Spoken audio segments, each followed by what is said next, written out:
की चाहिए इतनी मिल नहीं रही है। जरा जोर से बोलेंगे भारत माता की कुछ मजा आया, लेकिन आवाज अभी भी यमुनानगर तक ही है। कार्यक्रम में मंच पर विराजमान हमारे हरियाणा सरकार के शिक्षा मंत्री माननीय श्री कंवरपाल जी, मेडिकल एजुकेशन ये जो हमारी सचिव है एसीएस है मैडम सुमिता मिश्रा जी, पूर्व मंत्री श्री कर्णदेव कंबोज जी, पूर्व विधायक श्री बलवंत राय जी, पार्टी के हमारे अध्यक्ष श्री राजीव सप्रा जी, मेयर यमुनानगर श्री मदन चौहान जी, deputy commissioner doctor Manoj ji, SP साहब श्री मोहित हांडा जी, उपस्थित सभी इस इलाके के बुद्धिजन जनता, भाइयों बहनों, पत्रकार छाया मित्रों, जैसा आपने देखा है कि एक पवित्र कार्य यहाँ का जो मेडिकल कॉलेज, इसका भूमि पूजन कार्यक्रम और शिलान्यास कार्यक्रम इस प्रकार से हुआ।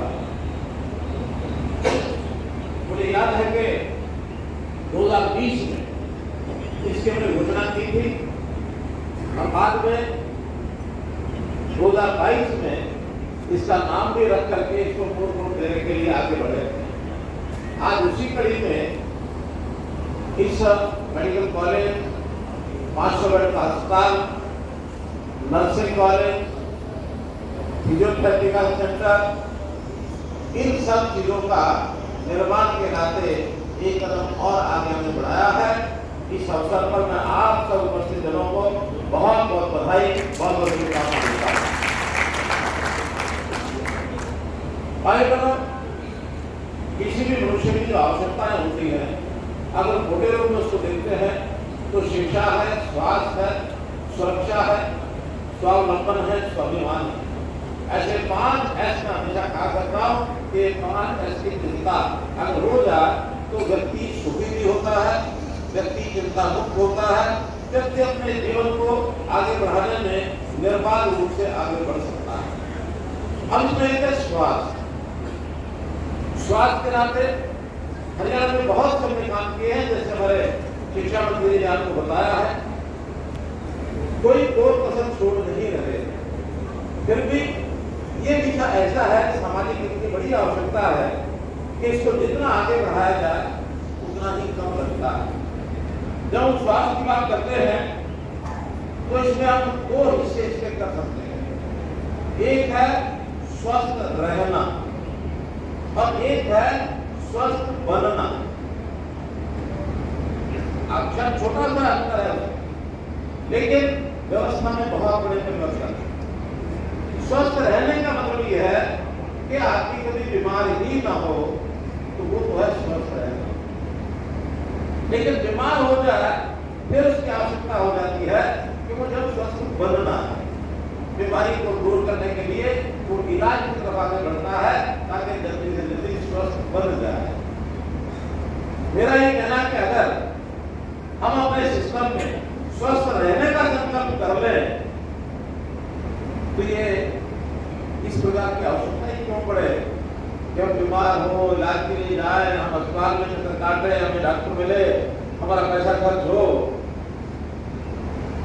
मेरा कहना है कि स्वास्थ्य की दृष्टि से एक बहुत बड़ा विषय जो आप लोगों को ध्यान में रखना चाहिए कि स्वस्थ रहने के बाद में क्या है, हम बीमारी ना, उसके लिए कई विषय हमारी एक तो दिनचर्या के कारण से भी बहुत रोग पैदा कर देता है। फिर खान पान, हमारा खान पान कैसा है, क्या हम व्यसन की चीज तो सेवन नहीं करते। आज ही एक साइक्लोथॉन यात्रा में निकाली है प्रकृति हरियाणा, नशा मुक्त हरियाणा। ये जो सिस्टम है इसको अगर ठीक रख ले तो बीमार होने की नौबत नहीं आती। फिर अपने सिस्टम में यदि शरीर की हलचल ठीक कर, योगा कर लें, व्यायाम कर लें, थोड़ी दौड़ लगा लें, थोड़ा साइकिल चला लें। और बात ये कह रहे थे आज की सुबह कि साइकिल चलाने में हमारी अर्थव्यवस्था कितनी बिगड़ती है। तो वो कैसे बिगड़ती है? कह लगे कोई बीमार नहीं होगा तो मेरे इलाज के लिए पैसा आपको चाहिए नहीं, इसलिए खर्च नहीं होगा तो उसका बिगड़ जाएगा। दूसरा, घुटनों को दर्द नहीं होगा तो डॉक्टर के पास जाना नहीं पड़ेगा। और तीसरा, पेट्रोल की बचत हो जाएगी, इसलिए खर्च नहीं करना पड़ेगा। जितने आदमी खर्चे करता है उतनी अर्थव्यवस्था बढ़ती है।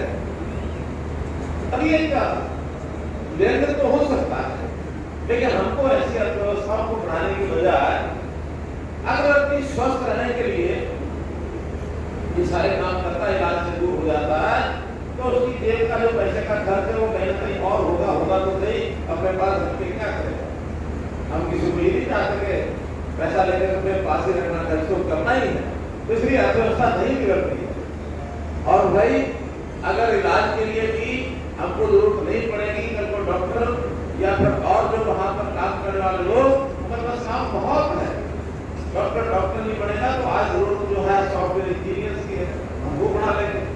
आज कितने ही हमको सिविल स्ट्रक्चर में विकास के नाते से कितना ही हमको इंजीनियरिंग स्टाफ चाहिए, सिविल इंजीनियर का काम कर लेंगे।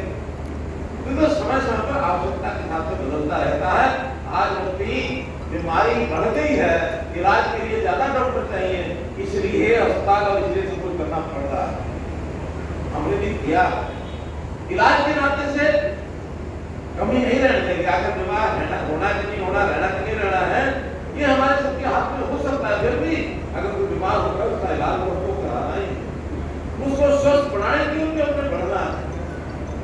तो स्वस्थ बनाने में हमको चाहिए अस्पताल, हमको चाहिए डॉक्टर, और डॉक्टर पैदा करने के लिए हमको चाहिए मेडिकल कॉलेज, हमको चाहिए नर्सिंग होम, नर्सिंग कॉलेज, हमको चाहिए पैरामेडिक्स के लिए तैयार करने के नाते से इंस्टीट्यूट चाहिए। इनके लिए आवश्यकता है। सरकार में आते ही हमारे मैनिफेस्टो में हमने लिखा था आज से 8-9 साल पहले कि हम धीरे धीरे करके हर एक जिले में एक मेडिकल कॉलेज खुल जाए, इसका पूरा काम करें। और मुझे आज प्रसन्नता इस बात को कहते हुए कि चाहे 22 के 22 जगह पर कई कॉलेज चल रहे हैं, कई कॉलेज निर्माणाधीन है, कई कॉलेज का शिलान्यास हो गया है, और कई घोषणा होकर के जमीन उसकी तलाशी जा रही है। आज प्लानिंग के रूप में पहला चरण तो सब जिलों में पूरा हो चुका है। आज यहाँ शिलान्यास किया है, अभी पिछले दिनों में जो शिलान्यास किया था कैंपर में हमारे होम मिनिस्टर साहब ने किया था। सिरसा के अंदर जमीन आइडेंटिफाई कर ली गई है, पलवल में जमीन आइडेंटिफाई कर ली गई है। हमने 14 कॉलेज अब इस समय सरकारी चल रहे हैं, सरकारी और प्राइवेट सब मिला करके जब सत्ता संभाली थी मात्र 6 मेडिकल कॉलेज थे, 8 मेडिकल कॉलेज चलने वाले हमारे समय में आकर शुरू हुए।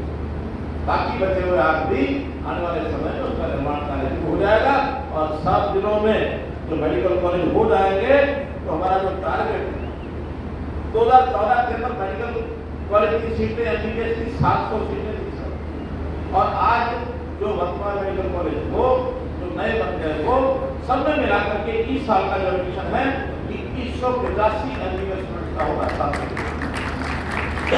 3 गुना हो गया, और बाकी बचे हुए कॉलेज से कम हो जाएंगे। ये संख्या 3000 से ऊपर पहुंचेगी। जब 3000 डॉक्टर हर साल हमारे यहाँ बनेंगे तो निश्चित रूप से हरियाणा की आपूर्ति भी होगी, हम हरियाणा से बाहर भी सेवाएं दे सकेंगे।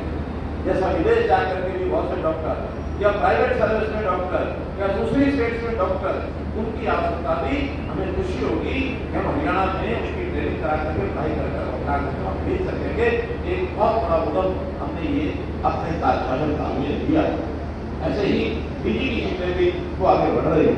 अब एक व्यक्ति बीमार नहीं हुआ, अच्छी बात है, योगा किया, खान पान ठीक रखा, व्यायाम किया, आयुष के केंद्र खोल करके उसने छोटे मोटे ऐसे विषय शरीर में उपयोग करने शुरू कर दिए कि आदमी बीमार नहीं होता। हमारी दादी नानी पहले इस बात को चिंता करती, खाने में दोपहर को क्या खाना है, रात को क्या खाना है, ये खा लिया तो ये नहीं खाना है, ये सब बातें सब भूल चुके हैं। नहीं तो उड़द की दाल खाइए तो दूध पिया माने पेट में दर्द हुआ के हुआ, ये हमारी दादी ने बताया। अब ये कॉम्बिनेशन तो भूल गए। अब इस शरीर स्वस्थ नहीं रहा तो बीमार हो गया तो इलाज की जरूरत कर पड़ा। लेकिन बीच की स्थिति होती है, वो स्थिति होती है कि आदमी को पता ही नहीं, उसको लगता मैं स्वस्थ हूँ, अच्छा बना हूँ, लेकिन अंदर अंदर कोई बीमारी उसको शुरू हो गई है। वो जब बड़ा विकराल रूप लेती है तब उसको पता लगता है मैं इस बीमारी में फंस गया हूँ। तो बीच के समय हमारे लोग लापरवाह, हमने एक नई योजना शुरू की हरियाणा में। उस योजना का नाम है निरोगी हरियाणा। और निरोगी हरियाणा में हर व्यक्ति का एक मेडिकल हेल्थ चेकअप ये हो जाए, इसकी ओर आगे बढ़ा है। पहले चरण में जिनकी आय 1,80,000 साल की परिवार की आय है, अर्थात बीपीएल में है, ऐसे सब लोगों का टेस्ट, जिनकी संख्या आबादी है 1,43,00,000, इन सब का टेस्ट करने के आगे बढ़े हैं। चाहे उसमें स्कूल हो, कॉलेज हो, या कोई भी बीमारी लेकर के व्यक्ति हॉस्पिटल में जाता किसी एक इलाज के लिए तो भी उससे सब टेस्ट करवाते हैं। अभी तक सिर्फ 21 लाख लोगों के हम टेस्ट कर पाए हैं। बड़ा काम है, इसमें अपने जितना भी इंफ्रास्ट्रक्चर है सरकारी करेंगे। हम योजना बना रहे हैं